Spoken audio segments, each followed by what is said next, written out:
7장. 침실로 올라갔을 때 코니는 오랫동안 해보지 않았던 행동을 했다. 즉, 입었던 옷을 모두 벗어버리고 커다란 거울에 자신의 알몸을 비춰본 것이다.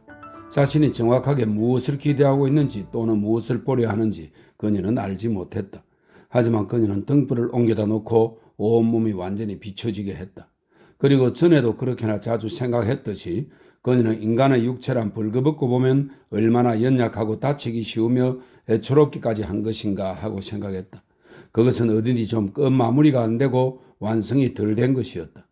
훌륭한 몸매를 가졌다고 여겨지던 그녀였지만 이제는 한물간 모습이었다. 좀 너무 여성적이라 사춘기의 소년 같은 면이 아무래도 부족했다. 그녀는 그다지 키가 큰 편이 아니었다. 약간 스코틀랜드 여자다운 작달막한 체구였다. 그러나 그녀에게는 어떤 우아함이 부드럽게 흘러내리고 있어 아름답다고 할 만했다. 그녀의 피부는 황갈색을 살짝 띠고 손발의 움직임에는 어떤 차분함이 감돌았다. 그녀의 육체에는 한껏 피어난 풍만함이 흘러내리고 있어야 할 터이지만 뭔가 빠지고 없었다. 팽팽하게 흘러내리는 성숙한 곡선미 대신에 그녀의 육체는 밋밋해져 가고 있는 데다가 약간 거칠해지고 있기까지 했다. 마치 햇빛과 온기를 충분히 받지 못한 것처럼 보였다. 좀 우중충해 보이고 시들어 생기가 없었다. 진정한 여자다움의 경지로 성숙할 가능성이 꺾였기 때문에 그녀의 육체는 소년처럼 탄력있고 유연하며 투명한 모습이 되질 못했다. 그 대신 칙칙하고 어정쩡한 모습이 되어 있었다. 그녀의 두 젖가슴은 약간 자그마한 편이었고 배 모양으로 쳐져 있었다. 하지만 그것들은 채 익지도 않아 맛이 씁쓸했으며 거기 매달려 있으려는 마음도 없는 듯이 보였다. 그리고 그녀의 배는 젊은 시절의, 즉 육체적으로 그녀를 진정 사랑해 주었던 독일 젊은이와 사귀었을 때의 그 둥그스름하고 싱싱한 빛을 잃어버리고 말았다. 그 시절엔 팔팔하고 희망이 피어나는 진짜 제 모습을 하고 있던 배였다. 그런데 이제 그것은 늘어지고 약간 퍼진 데다가 살가죽도 얇아진, 그것도 살가죽이 늘어진 채 얇아진 꼴이었다. 두 허벅다리 역시 전엔 여자답게 야릇하고 둥실하면서도 민첩하고 윤기가 흘렀는데 역시 이제는 어딘지 펑퍼짐하니 늘어진 데다 맥없이 흐느적대는 모습이 되어가고 있었다. 그녀의 육체는 맥없이 늘어지고 활기 없이 칙칙해져 참으로 보잘것없는 물건이 되어가고 있었다. 이로 인해 그녀는 한없이 우울해지고 절망적인 심정이 되었다. 이런 꼴에 무슨 희망이 있으랴? 겨우 27살의 나이에 그녀는 늑디 늙어버려 육체적 매력의 광채나 불꽃을 모두 잃어버린 것이다. 방치와 외면으로 인해 그렇게 늙어버린 것이다. 그렇다. 외면했기 때문이다. 상류 사교계의 여자들은 외모에 주의를 기울여 그들의 육체를 섬세한 자기 그릇처럼 광채가 나도록 유지했다. 물론 그 자기 그릇 안쪽 면에는 아무것도 없었다. 하지만 코니는 그 안쪽 면만큼도 빛이 나지 않았다. 바로 정신적 삶 때문이다. 갑자기 그녀는 격분이 치밀어 오르며 그에 대한 정오심에 사로잡혔다. 그건 사기였다. 그녀는 다른 쪽 거울에다 등, 허리, 엉덩이께 등을 비추어 살펴보았다. 그녀는 야위어 날씬해져 가고 있었다. 하지만 그녀에겐 그것이 별로 어울리지 않았다. 살펴보려고 몸을 뒤로 구부렸을 때 뒤쪽 허리에 생긴 주름살은 좀 진절이 나는 모습이었다. 예전에는 아주 근사해 보였던 부분이었다. 그리고 길쭉하고 굴곡진 둔부와 궁둥이는 이전의 광채와 풍만한 느낌이 사라지고 없었다. 사라져버린 것이다. 독일 청년만이 그걸 사랑해 보았을 뿐인데 그가 죽은 지도 거의 10년이 다 되어간다. 세월은 참으로 빠르기도 하지. 그런데 그녀는 겨우 27이었다. 죽은 지 10년이나 되다니. 풋풋하면서 어설픈 관능을 지닌 그 건강한 청년이 말이다. 그때 그녀는 거의 그런 모습을 몹시도 경멸해 대했지. 그런데 이제 어디서 그런 걸 찾을 수 있으랴? 남자들에게서 그런 것은 이제 사라지고 없었다. 그들이 지닌 거라고는 마이클리스처럼 그저 가련하게 2초 동안 경련하듯 떨어대는 것뿐이었다. 피를 뜨겁게 하고 존재 전체를 새롭게 만드는 건강한 인간의 관능은 전혀 없었다. 그래도 그녀는 아직 생각하기를 자신의 몸에서 가장 아름다운 부분은 등의 하단부로부터 길게 굴곡을 그리며 내려간 둔부와 둥실하니 나른한 듯 다수고 자리 잡은 궁둥이라고 여겼다. 아랍인들이 말하는 바 길게 경사를 이루면서 부드럽게 아래로 미끄러져 흐르는 두 개의 모래 언덕과도 같았다.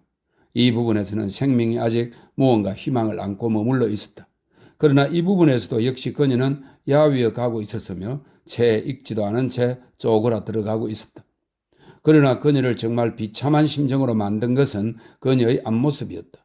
이곳은 이미 살가죽이 처지고 얇아지면서 쭉 늘어지기 시작했는데 거의 시들어버린 것이나 다름없어 제대로 생기를 발산해 보기도 전에 미리 늙어버린 꼴이었다. 앞으로 혹 낳게 될지도 모를 아이 생각이 떠올랐다. 과연 이 몸으로 아이를 낳을 수나 있을까? 그녀는 잠옷을 걸치고 침대에 들어가서는 사무치 더 쓰라리게 흐느끼며 울었다.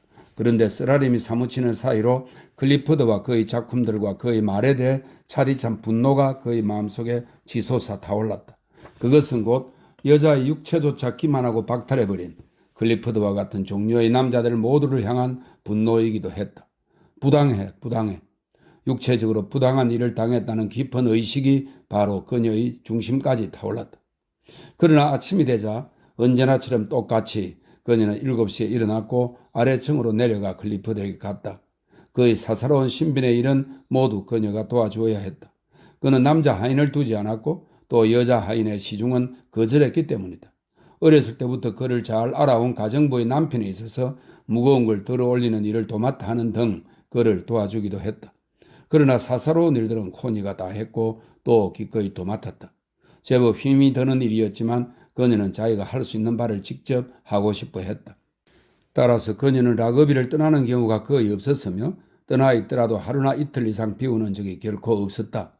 그리고 그런 때는 가정부인 배츠 부인이 클리포드의 시중을 들어주었다. 클리포드는 시간이 지나면서 이 모든 시중을 당연한 것으로 여겼는데 사실 그럴 수밖에 없었다. 그가 그렇게 여기는 것은 당연했다. 하지만 코니의 마음속 깊은 곳에서는 부당하다는 의식이, 기만당했다는 의식이 타오르기 시작했다.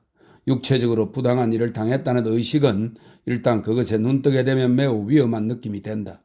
그것은 어디론가 배출되어야 한다. 그렇지 않으면 그 의식을 품고 있는 사람의 마음을 파먹어 들어간다. 불쌍한 클리포드, 그를 탓할 수는 없었다. 그는 더 큰 불행을 당한 사람인 것이다. 이 모든 게 전체적인 재난의 일부분이었다. 하지만 어느 면에선 그의 탓이 아니었을까? 이 온기의 결핍, 이 단순하고 따뜻하며 육체적인 접촉의 결핍, 이것에 대한 책임은 그에게 있는 것이 아닐까? 그는 진정으로 따뜻하게 대해준 적이 결코 없었다. 결코 없었다. 그저 좋은 집안에서 자란 냉정한 방식의 태도로 친절히 대하거나 마음을 써주고 배려하는 정도일 뿐이었다. 한 남자가 한 여자한테 해줄 수 있는 만큼의 따뜻함이 결코 없었으며 코니의 아버지가 코니에게 할 수 있는 만큼의 따뜻함조차 없었다. 코니의 아버지는 혼자 호화롭게 잘 살고 또 그렇게 살려고 작정했으면서도 자신의 남성적인 열기를 조금 나누어 여자를 위로해 줄 아는 남자로서 약간의 따뜻함이나마 지니고 있건만. 그러나 클리포드는 그렇지가 않았다. 그와 같은 불효의 사내들은 그렇지 않았다. 내면적으로 그들은 모두 냉혹하고 서로 동떨어져 있었다. 따뜻함이란 그들에게서 그저 천한 취향일 뿐이었다. 그런 것 따윈 없이 살아가면서 스스로의 품위를 지켜나가야 하는 것이다. 그런 것도 꽤 괜찮은 태도일 수 있었다. 계급과 부류가 같은 사람들 속에서 어울리는 경우라면 말이다. 그런 경우 냉정함을 유지하면서 상당히 존경을 받을 수 있고 자기의 품위를 지키는 한편으로 또 품위를 유지하는 만족감을 누릴 수도 있을 테니까. 그러나 서로 계급이 다르고 속한 부류도 다른 경우라면 그건 별로 쓸모가 없는 행태였다. 그저 자신의 품위를 지키면서 자기가 지배계급에 속한다고 느끼는 것만으로는 조금도 재미있는 일이 아닐 테니까 말이다. 게다가 귀족들 중 가장 명석한 자들조차 스스로 지킬 만한 확실한 품위가 사실 아무것도 없는 데다가 그들의 지배란 것도 전혀 지배가 아니라 사실 하나의 소극에 불과하다고 한다면 대체 무슨 의미가 있단 말인가?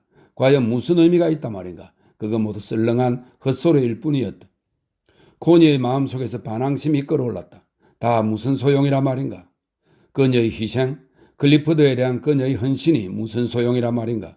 그녀는 결국 무엇을 위해 그렇게 애써 봉사하고 있는 것인가? 고작 허영에 찬 한 사람의 차가운 영혼, 즉 따뜻한 인간적 접촉이란 하나도 없고 성공의 암캐 여신에게 간절히 몸을 팔고 싶어하는 면에 있어서는 비천한 유대인 못지않게 타락한 그런 영혼을 위한 것일 뿐 아닌가? 자기가 귀족 계급에 속해 있다는 클리포드의 점잖고 초연한 확신조차도 혀를 입 밖으로 쭉 늘어뜨린 채 암캐 여신의 뒷공무니를 헐떡이며 쫓아다니는 꼴을 스스로 못하게 할 수가 없었다. 따지고 보면 그런 점에서는 사실 마이클리스가 오히려 품위 있게 행동했고 게다가 훨씬 더 크게 성공을 거두었다. 사실 클리퍼드를 자세히 살펴보면 그건 바로 어릿광대에 불과했는데 어릿광대란 바로 무도한 쌍놈보다 훨씬 더 치욕스러운 것이다. 남자들을 놓고 선택한다면 사실 클리퍼드보다 마이클리스 쪽이 훨씬 그녀를 필요로 하는 바가 많았다. 마이클리스에게 훨씬 더 그녀가 필요했다. 불구가 된 다리를 돌봐주는 것이야 유능한 간호사라면 누구나 가능한 셈이니까 말이다. 그리고 영웅적인 노력의 측면에서 보면 마이클리스는 한 마리의 영웅적인 쥐새끼라고 할 수 있는데 반해 클리퍼드는 털이 북슬거리는 푸들 한 마리가 제 모습을 자랑하고 있는 꼴이었다. 라그비에 머물고 있는 사람들이 몇 명 있었는데 그 가운데는 베널리 부인인 클리퍼드의 숙모 에바도 있었다. 그녀는 60살의 깡마른 여자로 코가 빨간 과부인데 지체 높은 귀부인다운 데가 아직 조금 남아있었다. 그녀는 최고 명문가에 속하는 집안 출신으로 그에 맞게 처신할 줄 아는 품성을 갖추고 있었다. 코니는 그녀를 좋아했다. 그녀는 정말 완전할 정도로 단순했으며 솔직하기로 마음먹은 한에서는 참으로 솔직한 데다가 겉모습에 친절히 배어 있었다. 내면적으로는 자신의 품위를 유지하면서 다른 사람들을 약간 내려다보는 것에 도 같아 있었다. 속물은 전혀 아니었다. 그러기엔 자신감이 너무 많았다. 자신의 품위를 차분하게 유지하면서 다른 사람들로 하여금 자기를 존경하게 만드는 사교적 운동의 기술과 재미를 그녀는 완벽하게 터득하고 있었다. 그녀는 코니에게 친절하게 대해주었으며 점잖은 여자의 송곳처럼 날카로운 관찰력으로 코니가 지닌 여자로서의 영혼 속을 깊이 파고 들어오려 했다. 넌 참 대단한 아이로구나. 그녀가 코니에게 말했다. 클리프드에게 놀라운 일을 해주었으니 말이다. 막 꽃을 피우며 세상에 등장하는 천재를 난 본 적이 전혀 없는데 클리프드가 바로 저렇게 성공해서 세상의 열광을 온통 받고 있구나. 에바 숙모는 클리프드의 성공을 아주 만족스럽게 자랑스러워했다. 집안의 또 다른 자랑거리였던 것이다. 그의 작품 자체에 대해서는 그녀는 조금도 관심이 없었다. 하기야 그럴 필요가 있는 것도 아니었다. 뭘요? 제가 한 일도 아닌데요? 코니는 말했다. 아니야. 분명 너가 한 일이야. 너 말고는 그 누구도 아니야. 그런데 그 대가로 너한테 돌아오는 것은 별로 없는 것처럼 보이는구나. 어째서요? 너가 여기 갇혀있는 꼴을 좀 보렴. 클리프드한테 내 말했지. 그 애가 어느 날 뛰쳐나가면 바로 너밖엔 탓할 사람이 없는 줄 알거라 하고 말이야. 하지만 클리프드는 제가 하고 싶은 대로 다 하게 하는걸요? 내 말 좀 들어보거라 얘야. 그러면서 베널리 부인은 야윈 손으로 코니의 팔을 잡았다. 여자란 자기 인생을 살든지 아니면 그렇게 살지 못한 것을 후회하게 되든지 둘 중 하나란다. 정말이야. 그러면서 그녀는 브랜디를 한 모금 마셨는데 그녀에게는 아마도 그것이 후회하는 형식인 듯 했다. 하지만 저는 제 인생을 살고 있는 걸요. 안 그래요? 내 생각으로는 아니야. 클리프드는 널 런던으로 데려가서 여기저기 다녀보게끔 해야 돼. 그 애가 친구랍시고 어울리는 사람들은 그 애한테야 괜찮겠지. 하지만 너한테는 좋을 게 뭐가 있겠니? 만일 내가 너라면 불만이 적지 않을 거야. 이런 식으로는 젊은 시절을 덧없이 허비해버리고 말 거고 그러고 나면 넌 노년기는 물론 너의 중년기까지도 그저 후회나 하면서 보내게 되고 말 거야. 베널리 부인은 브랜디로 위로를 받은 듯 말없이 사색에 잠겨들었다. 그러나 코니는 런던에 가거나 베널리 부인에게 이끌려 사교교에 떠나드는 일 등에 대해 그다지 간절한 마음이 없었다. 그녀는 사교적 취향과는 별로 맞지 않는 느낌이었다. 사교계는 그녀의 흥미를 끌지 못했다. 게다가 그녀가 느끼기에 그 모든 것 아래에는 묘하게 생기를 얼어붙게 하는 차가움이 있는 듯 했다. 그것은 마치 표면에는 화사한 작은 꽃들이 피어있지만 바로 몇십 센티미터 아래에는 꽁꽁 얼어붙어 있는 레브라도의 땅과도 같았다. 레브라도는 북아메리카 동북부 허드슨만과 대서양 사이의 반도를 말합니다. 토미 듀커스도 라그비에 와 있었다. 그리고 해리 윈티슬로우라는 남자가 한 명 있었고 잭 스트레인지 웨이즈가 그의 아내 올리브와 함께 머무르고 있었다. 친한 친구들만 있을 때보다 대화가 훨씬 산만하게 이어졌다. 그리고 모두들 약간 지루해했는데 날씨가 나빠서 당구를 치거나 자동 피아노에 맞춰 춤을 추는 것밖엔 할 일이 없었기 때문이다. 올리브는 미래에 관한 책을 읽고 있었다. 아기들이 병 속에서 생육되고 여자들은 아이 낳는 일에서 면제될 것이라는 내용이었다. 이것도 참 좋은 일 아닌가요? 그녀가 말했다. 그러면 여자는 자신의 인생을 살 수 있을 거예요? 남편 스트레인지 웨이즈는 아이를 갖고 싶어 했는데 그녀는 그렇지 않았다. 아이 낳는 일에서 면제된다면 좋겠어요? 윈터슬로우가 추하게 미소를 지으며 그녀에게 물었다. 그렇게 되었으면 해요. 당연히 말이에요. 그녀는 말했다. 어쨌든 미래는 좀 더 분별력 있는 사회가 될 거고 여자들이 생식기능 같은 것에 얼매여 꼼짝 못하는 일은 없을 거예요. 그러면 아마 여자들은 하늘로 풀풀 날아오르겠지요? 듀커스가 말했다. 문명이 충분히 발달하면 육체적인 장애 가운데 많은 것들이 틀림없이 사라지리라고 난 정말 생각해요. 클리프드가 말했다. 가령 육체적 사랑행위 같은 것들은 모두 다 없어지는 게 좋을 겁니다. 내 생각엔 우리가 아기를 병 속에서 낳고 기를 수 있게 된다면 정말 그렇게 될 겁니다. 아니에요. 올리브가 외쳤다. 그렇게 된다면 오히려 사랑으로 재미를 볼 여유가 그만큼 더 많아질 거예요. 내 생각에는 말이에요. 베널리 부인이 생각에 잠긴 태도로 말했다. 만약 육체적 사랑행위가 없어진다면 무언가 다른 것이 그걸 대체하게 될 거예요. 그건 아마 모르핀 같은 것이 될 수도 있겠죠. 사방 공기 중에 약간의 모르핀이 뿌려져 있다고 생각 좀 해봐요. 모든 사람한테 정말 기분 상쾌한 일일 거예요. 정부가 토요일마다 공기 중에 에테르를 방출하여 즐거운 주말을 보내도록 해준다. 잭이 말했다. 근사하게 들리는군요. 하지만 수요일쯤 되었을 때 우리는 어떤 상태가 되어 있을까요? 육체에 대해 잊어버릴 수 있는 한 우리는 행복하지요. 베널리 부인이 말했다. 육체에 대해 의식하기 시작하는 순간 비참해지는 거예요. 그러므로 문명이 우리에게 무언가 유익한 것이라고 한다면 그것은 우리가 육체를 잊어버리도록 도와주는 것이어야 해요. 그러면 우리도 모르는 사이에 시간은 행복하게 지나가게 될 거예요. 우리의 육체를 아예 없애버리도록 도와주는 것이어야 할 겁니다. 윈터슬로우가 말했다. 인간이 자신의 본성을, 특히 그 육체적 측면을 개량할 때가 이미 충분히 되었다고 봅니다. 우리가 담배 연기처럼 공중에 떠다닌다고 한번 상상해 보세요. 코니가 말했다. 그런 일은 일어나지 않을 겁니다. 듀커스가 말했다. 우리 인간의 오래된 연극은 결국 와장창 무너지고 말 겁니다. 인간의 문명은 붕괴해버리고 말 거예요.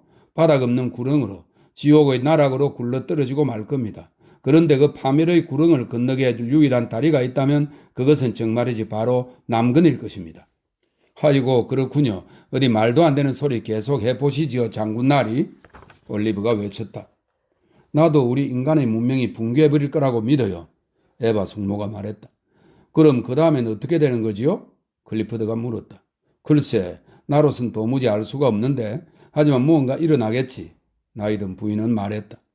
코니는 사람들이 연기처럼 피어오르는 얘기를 하고 올리브는 여자가 아이 낳는 일에서 면제되어 아이들이 병 속에서 생육되는 얘기를 하고 듀커스는 남근이야말로 다음에 올 세상을 이어주는 달이라고 얘기하고 있는데 다음에 일어날 것이 정말 무엇인지 난 궁금하군요. 클리포드는 말했다. 아니 그런 건 신경 쓰지 마세요. 현재 상태나 더 낫게끔 만들어 나가자고요. 올리브가 말했다. 그저 아기를 낳아 기르는 병이나 서둘러 개발해서 우리 불쌍한 여자들이나 해방시키자 이겁니다. 다음 단계의 세상에서 진정한 인간이 나타날지도 몰라요. 토미가 말했다. 지적으로 정말 우수하고 온전한 진정한 남자와 훌륭하고 온전한 여자가 말입니다. 그러면 그게 바로 하나의 변화가 아니겠어요? 지금의 우리와는 다른 엄청난 변화가 말입니다. 지금의 우리 남자들은 진정한 사내가 아니고 여자들도 진정한 여자가 아니지요. 우린 그저 두뇌가 있는 임시 변통의 존재, 기계적이고 이지적인 실험용 존재에 불과할 뿐이라 이겁니다. 모두 사실상 지능 연령 7살 수준의 보잘것없는 헛똑똑이 무리인 지금의 우리들 대신에 진짜 남자와 여자들의 문명이 앞으로 도래할지도 몰라요. 이것은 연기 같은 인간이나 병 속에서 생육되는 아기들보다 훨씬 놀라운 일일 겁니다. 아이고 진정한 여자 운운하기 시작한다면 난 그만두겠어요? 올리브가 말했다. 분명 우리에게 있는 것 가운데 영혼밖에 가질 만한 게 없지요? 윈터슬로우가 말했다. 그래, 독한 술뿐이야. 여기에 대한 설명이 있습니다. 이 독한 술은 영혼을 의미하는 단어 스피리트의 복수형이 될 때 독한 술을 의미하기도 한다는 것을 이용해서 잭이 농담으로 받은 것이다. 이런 설명이 있습니다. 잭이 소다술을 탄 위스키를 마시면서 말했다. 자네는 그렇게 생각하나? 난 오히려 육체의 부활을 원한다네. 듀커스가 말했다. 하지만 시간이 지나면 그런 날이 올 거야. 우리가 대가리의 지배와 돈이나 그 밖의 것들을 좀 밀어젖혀 버리는 때가 되면 말이야. 그러면 우리는 돈주머니의 민주주의 대신에 접촉의 민주주의를 맡게 될 거야. 코니의 내면에서 뭔가 공명하는 게 있었다. 육체의 부활을 원하노라. 접촉의 민주주의를 바라노라. 그게 무엇을 뜻하는지는 전혀 몰랐지만 의미 없는 것들이 그럴 수 있듯이 그것은 그녀에게 뭔가 위로가 되었다. 어쨌든 모든 것이 다 끔찍하도록 어리석게 여겨졌고 그 모든 것이 그녀는 짜증날 정도로 지겨웠다. 클리프드, 에바 숙모, 올리브와 잭과 윈터슬로우 그리고 듀커스조차도 그녀는 지겨웠다. 그저 이야기를 하고 또 해대는 것이었다. 대관절 그게 뭐길래 그렇게 한없이 찌끄려 댄단 말인가. 그렇다고 사람들이 다 돌아갔을 때가 더 나은 것도 없었다. 그녀는 계속 꾸역꾸역 살아나갔지만 짜증과 우라가 그녀의 하체를 사로잡았고 그녀는 거기서 벗어날 수가 없었다. 하루하루가 맷돌에 갈리듯 묘한 고통 속에서 힘겹게 이어졌지만 아무 일도 일어나지 않았다. 오직 그녀만 점점 이어위어 갈 뿐이었다. 가정부조차 이를 알아채고는 그녀에게 몸이 불편하냐고 물어볼 정도였다. 토미 듀커스조차도 그녀의 건강이 분명 좋지 않다고 단언했다. 하지만 그녀는 괜찮다고 말했다. 다만 그녀는 테버셜 교회 아래쪽 언덕 중턱에 삐죽삐죽 솟아있는 섬뜩하니 하얀 묘비석들이 그 묘하게 끔찍한 데다가 의치처럼 혐오스러운 하얀 카라라산 대리석 묘비들이 카라라는 이탈리아 서북부의 도시로 대리석 산출로 유명한 곳이랍니다. 카라라산 대리석 묘비들이 무서워지기 시작했는데 그것들은 영지의 이문에서 아주 오싹할 만큼 뚜렷하게 바라다 보였다. 하얀 의치처럼 흉측한 묘비들이 언덕 위로 솟아나 있는 모습은 그녀로 하여금 소름 끼치는 공포감에 휩싸이게 했다. 자기가 그곳에 묻혀 이 더러운 중부지방의 묘비나 비석 아래 묻힌 끔찍한 망자의 무리에 끼게 될 날도 그리 멀지 않은 것 같은 느낌이 들었다. 그녀에겐 도움이 필요했고 그녀도 그 사실을 알고 있었다. 그래서 그녀는 언니 힐드한테 짤막하게 마음의 부르짖음 소리를 써서 보냈다. 요즘 몸이 좋지 않아, 언니. 게다가 왜 그런지도 모르겠어. 스코틀랜드에 살고 있던 힐드는 급히 서둘러 내려왔다. 사물이었는데 그녀는 혼자 날렵한 2인승 자동차를 몰고 왔다. 찾길을 따라 달려 경적 소리를 내면서 비탈길을 올라온 다음 커다란 야생 너도밤나무 2그루가 서 있는 집 앞 평지의 타원형 풀밭을 휩쓸듯 빙 돌아왔다. 코니는 집 앞 청계로 달려나가 있었다. 힐드는 차를 멈추고는 내려서 동생에게 입을 맞췄다. 아니 코니야. 그녀는 외쳤다. 대체 어떻게 된 거니? 아무것도 아니야. 코니는 좀 부끄러운 듯이 말했다. 그러나 그녀는 언니 힐드에 비해 자신의 심신이 얼마나 병든 상태인가를 의식하고 있었다. 자매는 둘 다 약간 황금색이 감돌면서 빛나는 살결에 부드러운 갈색의 머리카락과 튼튼하면서 열정적인 몸을 타고났다. 그러나 지금 코니는 바짝 야윈 데다 얼굴은 흑빛이었고 목은 비쩍 말라서 누르스름해진 채 헐렁한 윗돌이 밖으로 쑥 빠져나온 모습을 하고 있었다. 아니야 얘, 넌 지금 아픈 게 틀림없어. 힐드는 말했다. 두 자매가 똑같이 지니고 있는 그 부드럽고 약간 숨이 가쁜 듯한 목소리였다. 정확히는 아니지만 힐드는 코니보다 거의 2살쯤 위였다.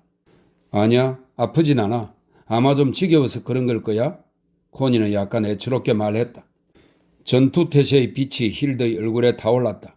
그녀는 부드럽고 조용해 보였지만 사실은 고대의 아마존 여장 부족과 같은 여자로 남자들에게 고분고분 순응하는 성격이 아니었다. 참 고약하기도 한 곳이로군. 그녀는 나직한 목소리로 말하면서 오래되고 볼품없이 흉한 라그비 저택을 지독한 정오감으로 바라보았다. 그녀는 잘 익은 배처럼 부드럽고 정감 있어 보였으며 동시에 옛 아마존의 진짜 혈통을 이어받은 여장부였다. 그녀는 조용히 들어가 클리프드에게로 갔다. 그는 그녀가 참 기품있고 잘생겨 보인다고 생각했지만 동시에 그녀가 두려워서 움츠러들었다. 저같이 사람들에겐 그가 지닌 범절이나 예의 따위가 없었다. 그는 그들을 좀 이방인 같은 존재로 여기고 대했지만 그들은 일단 안으로 들어오기만 하면 그를 손안에 쥐고 무엇든지 마음대로 주물러 댔다. 그는 의자에 똑바른 자세로 단정하게 앉아 있었다. 그의 머리칼은 금발에 윤기가 흘렀고 얼굴엔 생기가 있었으며 파란 눈은 창백한 빛을 띤 채 약간 튀어나와 있었는데 점잖지만 종잡을 수 없는 표정을 짓고 있었다. 힐드는 그것을 부르통하면서도 얼빠진 표정이라고 생각했다. 그는 가만히 기다리고 있었다. 그는 태연자약한 태도를 취하고 있었지만 힐드는 그가 어떤 태도를 보이건 아랑곳하지 않았다. 그녀는 무장을 하고 들고 일어난 셈이었으며 상대가 교황이나 황제였다 해도 그녀에게 마찬가지였을 것이다. 코니의 꼴이 정말 끔찍하게도 말이 아니군요. 부드러운 목소리였지만 그녀는 아름다우면서도 무섭게 노려보는 회색 눈으로 그를 응시하면서 말했다. 코니도 그랬지만 그녀도 겉보기엔 처녀처럼 아주 얌전했다. 그러나 클리포드는 그 밑에 도살인 스코틀랜드 사람 특유의 완고한 의조를 잘 알고 있었다. 아내가 좀 야위긴 했지요? 그는 말했다. 무슨 치료라도 좀 받게 해줬어요? 그렇게까지 할 필요가 있을까요?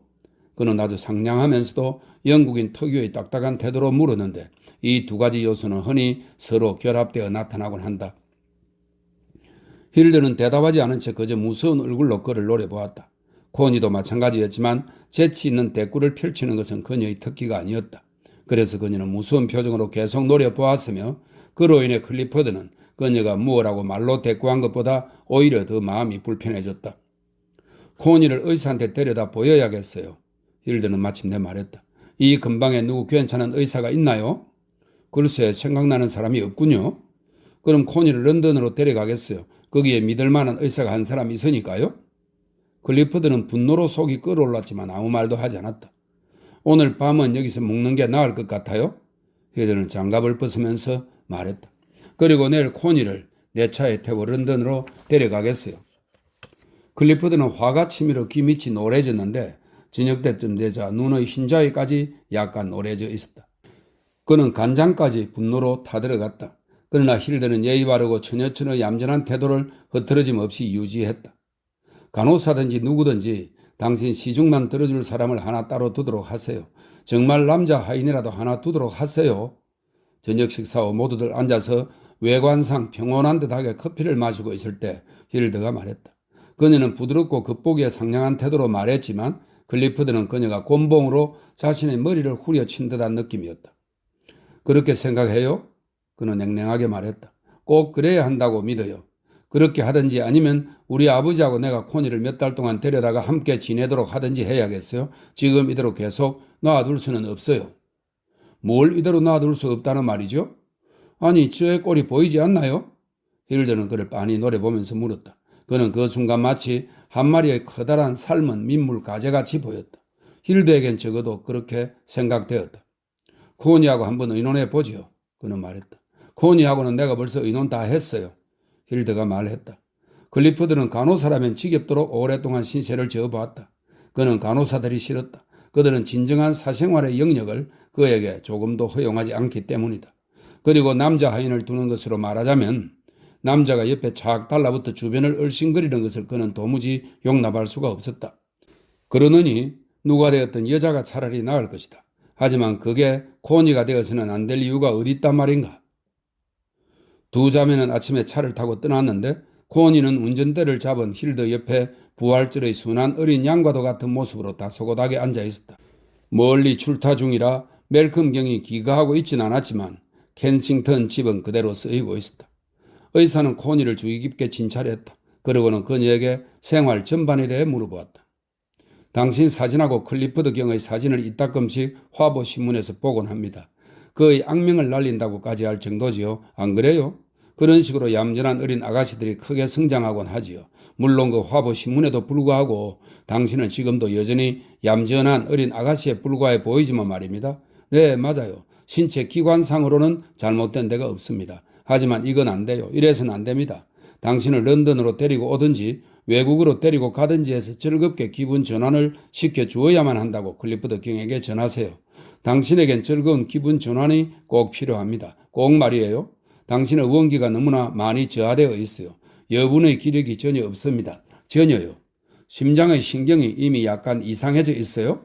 아, 물론 신경만 그래요. 칸이나 비아리츠 같은 곳이라면 한 달 정도면 나을 수 있을 겁니다. 하지만 이대로 계속 놔두선 안 돼요. 분명히 말씀드리는데 정말로 안 됩니다. 이대로라면 난 결과를 책임질 수 없습니다. 당신은 생명력을 소모하기만 하지 새롭게 충전하지 않고 있어요.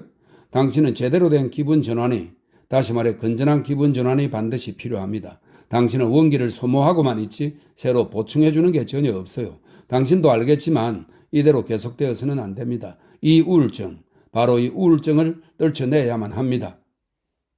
힐드는 어금니를 꽉 깨물었다. 이것은 의미심장한 표시였다. 그들이 런던에 와 있다는 소식을 마이클리스가 어디선가 듣고서 장미 꽃다발을 들고 찾아왔다. 아니 대체 어떻게 된 일이요? 그는 외쳤다. 당신의 옛 모습을 찾을 수가 없을 정도군. 이렇게 변하다니. 이런 경우는 처음 보았어. 도대체 왜 나한테 알리지 않았어? 나하고 니스로 갑시다. 시칠리아 섬까지 내려갑시다. 자, 함께 시칠리아로 가는 거요. 그곳은 지금 딱 좋을 때요. 당신에게 필요한 것은 바로 햇빛이요. 삶다운 삶이 필요한 거요. 좀 봐요. 당신은 그야말로 야위어서 쇠약해지고만 있지 않소? 나하고 같이 떠납시다. 아프리카로 가는 거요. 연병할 놈의 클리프드 경 같으니라고. 그따위 작전은 그도 차버리고 나하고 함께 가는 거요. 그 작자가 이혼에 응하는 즉시 내 당신과 결혼하겠소. 자, 나하고 함께 가서 새 삶을 시작해 보는 거요. 진정 그따위 라그비 같은 곳에서는 누구라도 살 수가 없을 거요. 그야말로 더럽고 끔찍하기 짝이 없고 아무도 살 수 없는 곳이지. 자, 나하고 함께 떠나서 햇빛의 고장으로 갑시다. 햇빛이야말로 바로 당신에게 필요한 것이요. 삶을 좀 제대로 누려보는 것과 더불어 말이요. 그러나 지금 이 시점에 라그비에다 클리프드를 버리고 떠난다는 생각을 하니 코니의 심장은 그저 멎어버릴 것만 같았다. 그렇게 할 수는 없었다. 안 돼. 그래 안 돼. 한마디로 그럴 수가 없는 일이었다. 그녀는 라그비로 돌아가야만 했다. 마이클리스는 붕괴하며 역겨워했다. 힐드는 마이클리스가 마음에 들지 않았지만 클리프드보다는 그나마 낫다고 여기는 편이었다. 두 자매는 중부지방으로 다시 돌아갔다. 힐드는 클리프드에게 가서 이야기를 했다. 두 자매가 돌아왔을 때 그는 아직도 노래진 눈동자를 하고 있었다. 그 역시 나름대로 잔뜩 긴장한 채 벼르고 있었다. 하지만 의사가 한 말이며 힐드가 하는 말 등 모든 이야기에 귀를 기울이지 않으면 안 되었다. 물론 마이클러스가 한 말은 듣지 못했다. 최후 통첩의 말까지 끝나도록 클리프드는 계속 잠자코 앉아 있었다. 여기 유능한 남자 간호사 한 사람의 주소가 있어요.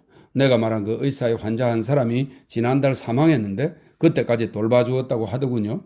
정말 유능한 사람으로 부르면 분명히 올 거예요. 하지만 난 환자가 아닙니다. 그리고 남자 하인을 두지도 않을 겁니다. 클리프드는 말했다. 불쌍한 녀석 같으니라고. 그리고 여기 여자 간호사 2명의 주소가 있어요. 그중 한 사람을 만나봤는데 아주 유능할 것 같더군요. 한 50살 정도인데 조용하고 건강하며 친절한 데다가 나름대로 교양도 갖춘 여자예요. 클리프드는 그저 뚱한 표정으로 있을 뿐 대꾸를 하려 하지 않았다. 좋아요, 클리프드. 내일까지 어떻게든 결말 짓지 못한다면 난 아버지께 전보를 칠 거고 그런 다음 함께 코니를 데리고 갈 거예요. 코니도 가겠다던가요? 가고 싶어 하진 않지만 가야 된다는 걸 그애도 알고 있어요. 우리 어머니도 초조와 우라 때문에 암에 걸려 돌아가셨어요. 그러니 조금이라도 위험한 것은 조심해야 해요. 그렇게 해서 다음날 클리프드는 테버시얼의 교구 간호사인 볼턴 부인을 쓰겠다는 방안을 내놓았다. 분명 가정부 배처 부인이 생각해낸 것이었다. 볼턴 부인은 마침 교구 간호사직을 그만두고 사설 간호업을 시작하려던 참이었다. 클리프드는 모르는 사람의 손에 자신을 내맡기는 것을 이상하게도 두려워했다. 하지만 이 볼턴 부인은 그가 성홍열을 알았을 때 간호해 준 적이 있어서 어느 정도 안면이 있었다. 두 자매는 즉시 볼턴 부인의 집을 찾아 방문했는데 데비시얼에서는 꽤 상류층에 속하는 주택가로 지은 지 오래되지 않은 집들이 한 줄로 늘어서 있었다. 그녀는 40이 넘어 보이는 용모가 제법 잘생긴 여자로 하얀 목깃과 앞치마가 달린 간호사복을 입고 있었는데 이런저런 물건들로 가득 찬 자그마한 거실에서 마침 혼자 차를 마실 준비를 하고 있던 참이었다. 볼턴 부인은 아주 주의 깊고 공손했으며 매우 상냥해 보였는데 말을 할 때마다 발음을 이어서 하는 사투리가 약간 섞였지만 중후하고 정확한 영어를 사용했으며 상당히 오랜 세월 동안 병든 광부들을 다스리며 살아왔던지라 스스로에 대한 긍지가 아주 대단했고 자신감도 넘쳤다. 요컨대 대단하지는 않으나 나름대로 마을의 지배층의 일원으로서 매우 존경받는 인물이었다. 그렇군요. 채틀리 부인께서는 안색이 아주 좋지 못하군요. 정말 그리도 생기 있고 발랄해 보이시는데 안 그래요? 한데 겨울 내내 몸이 약해지신 거로군요. 안 그래요? 힘드시겠죠. 불쌍한 클리퍼드 경. 그놈의 전쟁이 뭔지 이런 게 다 그놈의 전쟁 탓 아니겠어요? 그러곤 볼턴 부인은 의사 샤를로 선생이 놔주기만 하면 즉시 라그비에 가겠노라고 했다. 그녀는 아직 2주일간 더 교구의 간호사 일을 해야 했다. 하지만 아시다시피 대신할 사람을 쉽게 찾을 수 있을 겁니다. 하고 그녀는 말했다. 힐드는 곧바로 샤를로 의사에게 달려갔다. 그래서 다음 일요일이 되자 볼턴 부인은 2개의 짐가방을 싣고 리버의 마차를 타고 라그비에 왔다. 힐드는 그녀와 이야기를 나누었다. 볼턴 부인은 언제라도 이야기를 나눌 준비가 되어 있는 여자였다. 게다가 그녀는 아주 젊어 보이기까지 했다. 약간 창백한 뺨이 감정으로 달아오르며 홍조를 띨 때면 그랬다. 그녀는 47살이었다. 그녀의 남편 테드 볼턴은 22해 전에 탄광에서 사망했는데 지난 크리스마스로 꼭 22년이 되었다. 바로 크리스마스 때 그는 그녀에게 두 아이를, 그것도 한 아이는 아직 품에 안긴 갓난아기인 채 남겨놓고 세상을 떴다. 그때 그 갓난아기였던 이디스가 지금은 셰필드의 부처 잡화점에 근무하는 청년과 결혼해 살고 있었다. 다른 딸 하나는 체스터필드에서 학교 선생이 되어 있었는데 데이트가 없는 주말에만 집에 돌아와 머무르곤 했다. 요즘 젊은이들은 인생을 즐기고자 했다. 아이비 볼턴 그녀 자신이 젊었을 때와는 달랐다. 남편 테드 볼턴이 탄갱 저 아래에서 폭발 사고로 사망했을 때 그의 나이 28이었다. 당시 현장에는 10장과 4명의 광부가 있었는데 앞에 있던 10장이 모두 재빨리 엎드리라고 소리쳤다. 그러자 모두들 제때 엎드렸지만 테드만이 그러질 못해 그만 사망하고 말았다. 그 후 사고를 조사하고 나서 고용주 측은 테드가 급에 질려서 지시에 따르지 않고 달아나려고 했던 것이며 따라서 사실상 그의 과실로 인해 사망한 것으로 보인다고 말했다.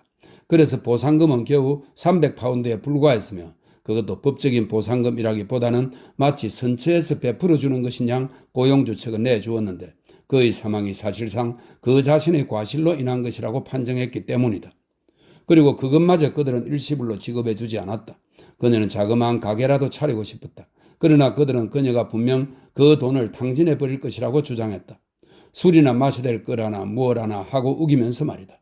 그래서 그녀는 매주 30실링씩 인출에 타다 써야만 했다. 그랬다. 그녀는 매주 월요일 아침에 회사 사무실까지 걸어가서 거기서 2시간씩 차례를 기다리며 서 있어야 했다. 그랬다. 거의 4년 동안 그녀는 월요일마다 꼬박꼬박 돈을 타러 가야 했다. 게다가 어린애 둘을 데리고 주체할 수 없는 몸으로 그녀가 할 수 있는 일이라고는 그것밖에 없었다. 그러나 테드의 어머니가 그녀에게 아주 잘해주었다. 아기가 아장아장 걸어다닐 수 있는 무렵이 되자 시어머니가 두 아이를 낮 동안 돌봐주었고 그 사이 아이비 볼턴은 셰필드에 가서 구급조치 강좌를 들었으며 나중에 4년째 되던 hen 간호사 과정까지 수강하여 간호사 자격증을 따냈다. 그녀는 홀로 자립해서 아이들을 길러낼 결심을 했다. 그래서 그녀는 자그마한 곳이지만 어스웨이트 병원에 취직해 조수로 일했다. 그러나 얼마 안 되어 회사가, 그러니까 사실상 제프리경 자신이나 다름없는 대버실 탄광회사가 그녀가 혼자 잘 살아나갈 수 있다는 것을 보고는 그녀에게 아주 잘해주기 시작했으며 교구 간호사직을 마련해 그녀를 후원해 주었다.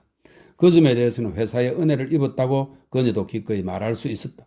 어쨌든 그 후부터 지금까지 그녀는 교구 간호사직을 쭉 수행해 왔는데 그 일이 이젠 좀 벅차게 느껴지기 시작했다. 그래서 그녀는 약간 좀 쉬운 일을 하고 싶었다. 교구 간호사로서 일하자면 이리저리 돌아다니는 일이 정말 너무 많았다. 그래요. 회사는 저에게 아주 잘해주었지요. 저도 언제나 그렇게 말한답니다. 하지만 그들이 테드에 대해서 말한 것만은 결코 잊지 못할 거예요. 왜냐하면 일찍이 탄경으로 내려가는 성강기에 발을 디딘 어떤 일꾼 못지않게 제 남편은 침착하고 두려움을 모르는 사람이었기 때문이죠. 그런데 회사가 그렇게 몰아갔으니 그건 그를 급쟁이라고 낙인 찍은 것이나 다름없었어요. 하지만 남편은 그 자리에서 쓰러져 죽은 몸이니 그들 누구에게도 항변 한마디 할 수가 없었죠. 이야기를 하면서 그 여자는 묘하게 뒤섞인 감정을 드러내 보였다. 그렇게 오랫동안 간호해온 광부들을 그녀는 좋아했다. 그러나 그들에 대해 아주 우월한 감정을 가지고 있었다. 그녀는 자신이 거의 상류 계급인 듯이 느꼈다. 그런데 그와 동시에 지배 계급에 대한 붕괴가 마음속에서 부글거리고 있었다. 고용주들이란, 고용주 측과 광부들 사이에 분쟁이 있으면 그녀는 언제나 광부들 편이었다. 그러나 다투는 문제가 없을 때면 그녀는 광부들보다 우월한 존재가 되기를, 즉 상류 계급의 일원이 되기를 갈망하였다. 상류 계급은 그녀의 마음을 매혹하고 사로잡아 우월함을 향한 그녀의 특이한 영국적 정열을 자극하고 충동질했다. 그녀는 라그비에 오게 된 것에 대해 짜릿한 기쁨을 느꼈다. 그리고 채틀리 부인과 대화를 나누게 된 것에 대해 짜릿한 기쁨을 느꼈다. 정말이지 평범한 광부 아낙네들과는 달라도 한참 다른 채틀리 부인이시거늘 그녀는 아주 수다스럽게 이야기했다. 하지만 채틀리 집안에 대한 원한이 그녀의 내면에 도사리고 있다가 순간순간 엿보이기도 했다. 그것은 바로 고용주들에 대한 원한이었다. 아, 그럼요. 당연히. 이대로 가면 채틀리 부인은 기력을 다 잃어버리시게 될 거예요. 언니가 계셔서 이렇게 찾아와 도와주실 수 있으니 참 다행입니다. 남자들이란 세심한 데까지 생각이 미치지 못한답니다. 지체가 높건 낮건 똑같이 여자가 자기를 위해 해주는 걸 그저 당연하게 여길 뿐이죠. 정말 광부들에게 그 점에 대해 제가 여러 차례 야단을 쳐보기도 했답니다. 하지만 클리포드 경의 경우는 그러니까 저렇게 다리가 불구가 되셨으니 참으로 견디기 힘든 처지에 있을 거예요. 클리포드 경의 집안 사람들은 대대로 지체가 높은 가문에 일면 범접하기 어려운 분들이셨죠. 물론 그럴 만한 자격이 충분히 있는 분들이시죠. 그런데 그런 끝에 저렇게 망가진 상태가 되셨으니 그리고 채틀리 부인께서도 아주 견디기 힘든 아니 아마 클리포드 경보다 더 견디기 힘든 형편이실 거예요. 부인께서 누리지 못하시는 게 얼마나 많겠어요? 제가 남편 태도하고 산 건 3년밖에 안 되지만 같이 사는 동안만은 정말이지 결코 잊지 못할 남편이었지요. 그는 더없이 쾌활한 사내로 천에 하나 있을까 말까 한 남자였답니다. 그가 그렇게 죽어버리라고는 정말 생각지도 못했지요. 오늘 이 시간까지도 어쩐지 저는 믿어지지가 않는답니다. 전 아직도 그 사실을 결코 믿을 수가 없는 거예요. 그의 죽은 몸을 제 손으로 직접 씻겨 주었지만 말입니다. 저에겐 그이가 절대 죽은 사람이 아니랍니다. 절대로 아닙니다. 저에겐 그의 죽음이 결코 받아들여지지 않았으니까요. 이것은 라그비에서 이제껏 들어보지 못한 이야기였다. 코니로서는 아주 새롭게 들어보는 말이었다. 그녀의 내면에 새로운 귀가 열리는 듯 했다. 그러나 라그비에 온 처음 일주일가량은 볼턴 부인도 아주 조용히 지냈다. 자신만만하고 위시해 부리던 태도는 사라지고 좀 겁먹은 듯한 모습이었다. 클리포드를 대할 때 그녀는 조심스러워했고 그의 겁에 질린 듯한 얼굴에다 말도 제대로 못했다. 클리포드는 오히려 그게 마음에 들었다. 그래서 그는 곧 평정을 되찾았고 볼턴 부인에게 자기를 위한 이런저런 일들을 하도록 시키면서 그녀를 알아보는 표시조차 하지 않았다. 그 여자는 보잘것없지만 쓸모는 있군, 그가 말했다. 코니는 놀라서 눈을 크게 떴지만 그의 말을 반박하지는 않았다. 각기 다른 두 사람이 받은 인상은 그토록 서로 다른 것이다. 그는 곧 다소 거드름을 피우면서 그 간호부에게 어딘지 군림하는 듯한 태도로 대하기 시작했다. 그것은 그녀가 이미 어느 정도 예상하고 있던 일인데 그는 그 사실을 모른 채 계속 거만하게 굴었다. 우리 인간들이란 그토록 쉽게 우리한테서 기대되는 것에 맞춰 따르게 마련이다. 광부들은 꼭 어린애들처럼 붕대를 감아주거나 간호를 해주는 동안 그녀에게 이야기를 걸기도 하고 어디가 아프다고 하소연하기도 하고 그랬다. 그들의 그런 모습 앞에서 그녀는 항상 자신이 굉장한 존재이며 그의 초인적이기까지 하다고 느끼면서 업무를 수행하곤 했다. 그런데 지금 클리포드 앞에서는 자신이 왜소하고 하인 같은 존재라는 느낌만이 들었으며 그녀는 이것을 말 한마디 없이 받아들이면서 자신을 상류계급에 적응시키고자 했다. 그녀는 방에 들어와서는 그의 입을 열지 않고 기름하니 잘생긴 얼굴에 눈을 아래로 내리뜬 채 그의 시중을 들어주었다. 그러고는 아주 겸손하게 입을 여는 것이었다. 지금 이걸 해드릴까요, 클리포드 경? 저걸 해드릴까요? 아니, 그냥 놔두어요. 나중에 해달라고 하겠소? 잘 알았습니다, 클리포드 경. 30분쯤 있다가 다시 와주시오. 잘 알았습니다, 클리포드 경. 그런데 저기 헌 신문들이나 좀 치워주겠소? 잘 알았습니다, 클리포드 경. 그녀는 조용히 나갔고 30분쯤 있다가 다시 조용히 돌아왔다. 그녀는 위압감을 느꼈지만 개의치 않았다. 그녀는 상류계급을 경험하고 있는 것이다. 그녀는 클리포드에 대해 분노하는 마음도 싫어하는 마음도 품지 않았다. 그는 하나의 현상, 즉 이제껏 그녀가 알지 못했지만 앞으로 알게 될 상류계급 사람들이라는 현상의 일부일 뿐이었다. 그녀는 채틀리 부인에 대해서는 좀 더 편안한 느낌을 가졌다. 결국 제일 중요한 사람은 바로 그 집의 안주인이었던 것이다. 볼턴 부인은 밤에 클리포드가 잠자리에 눕는 것을 도와주었고 통로 건너편 방에서 잠을 자면서 그가 밤중에 혹 그녀를 찾는 종을 울리면 바로 달려와 대령했다. 그녀는 또한 아침에도 그의 시중을 들었으며 그리하여 곧 완전히 그의 몸종 같은 존재가 되어 면도까지 해주기에 이르러서 여자답게 부드럽고 조심스러운 방식으로 면도를 해주었다. 그녀는 일솜씨가 빼어나고 아주 유능했다. 그녀는 클리포드를 손안에 쥐고 다스리는 법을 곧 터득했다.